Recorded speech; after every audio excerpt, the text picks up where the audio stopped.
Assalamualaikum warahmatullahi wabarakatuh. Nama saya Septian Nadi Nugroho dari Prodi S1 Pendidikan Pancasila dan Kewarganegaraan atau PPKN. Saya dengan nomor NIM akhir 137 dari kelas 24C. Adanya video ini saya bertujuan menunjukkan jawaban ulangan akhir semester mata kuliah politik dan negara. Langsung saja ke soal yang pertama. Politik mempengaruhi kehidupan masyarakat melalui kebijakan yang diambil pemerintah. Contohnya, bantuan langsung tunai atau BLT selama pandemi yang membantu masyarakat terdampak ekonomi, di mana pada saat pandemi semua aktivitas dibekukan. Dengan semua itu, orang yang bekerja sebagai pekerja lapangan tidak sedang bekerja saat itu. Kebijakan infrastruktur seperti jalan tol membuka lapangan kerja dan meningkatkan konektivitas antar wilayah. Selain itu, kurikulum merdeka pada bidang pendidikan bertujuan untuk meningkatkan kualitas pendidikan dengan pendekatan yang lebih kreatif. Kebijakan-kebijakan ini secara tidak langsung mempengaruhi kesejahteraan dan kualitas hidup masyarakat. Pancasila merupakan dasar negara yang memiliki peran dan fungsi untuk membuat fondasi yang kuat dan tegak bagi bangsa Indonesia. Peran dan fungsi ini yang nantinya akan dianut oleh masyarakat berbangsa. Dengan ini sudah dipastikan memuat peran Pancasila dalam stabilitas politik.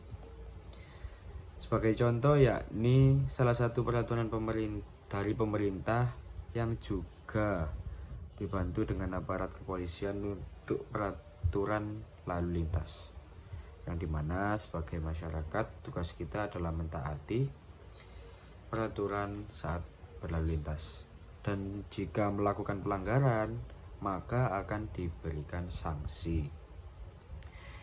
Ini mencerminkan sila kelima, yakni keadilan sosial bagi seluruh rakyat Indonesia. Contoh lain yaitu penyelenggaraan pemilu yang pasti selalu diselenggarakan jika sudah saatnya.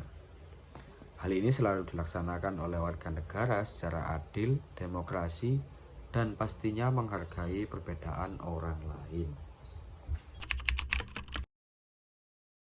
Sistem multipartai adalah sistem kepartaian di suatu negara yang melibatkan banyak partai.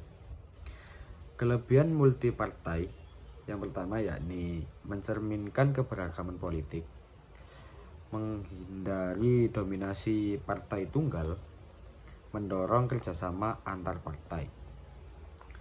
Multipartai ini juga memiliki kekurangan, yakni potensi ketidakstabilan pemerintahan, fragmentasi politik, korupsi dan politik transaksional, serta kesulitan dalam pembentukan kebijakan.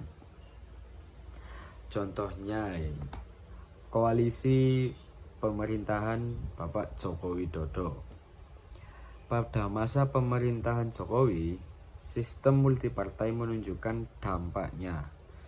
Meskipun Jokowi didukung satu partai yang mendukungnya, tetapi beliau harus membentuk koalisi dengan berbagai partai untuk mendapatkan mayoritas di DPR. Sistem multipartai dapat berkontribusi pada ketidakstabilan pemerintah, terutama ketika koalisi-koalisi yang terbentuk rapuh sering berubah. Namun, jika koalisi berjalan baik, sistem multipartai juga dapat memperkuat inklusivitas pemerintahan.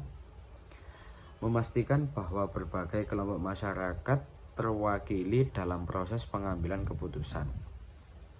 Meski demikian, pengelolaan koalisi yang efektif menjadi kunci untuk menjaga stabilitas politik dan memastikan kebijakan pemerintah tetap berpihak pada kepentingan rakyat. Untuk mereformasi partai politik, langkah-langkah yang bisa diambil antara lain demokrasi internal dengan memperkuat mekanisme pemilihan yang lebih transparan dan melibatkan anggota dalam keputusan partai. Lalu ada peningkatan akses kelompok marginal dengan menyediakan kuota untuk perempuan dan kelompok minoritas dalam kepemimpinan rakyat. Selanjutnya ada transparansi keuangan, mewajibkan partai untuk mengungkapkan sumber dan penggunaan dana secara transparan. Lalu ada pembiayaan kampanye dengan memberikan dukungan dana kampanye negara yang merata. Yang terakhir ada pendidikan politik, mendorong partai untuk menyelenggarakan pendidikan politik kepada masyarakat. Visi dan cita-cita nasional Indonesia yang ada dalam UUD 1945 mencakup merdeka, bersatu, berdaulat, adil, dan makmur. Namun, praktik politik saat ini seringkali tidak sepenuhnya selaras dengan tujuan tersebut, yang dimana visi dan cita-cita tersebut memiliki tujuan untuk mencapai keadilan dan kesejahteraan.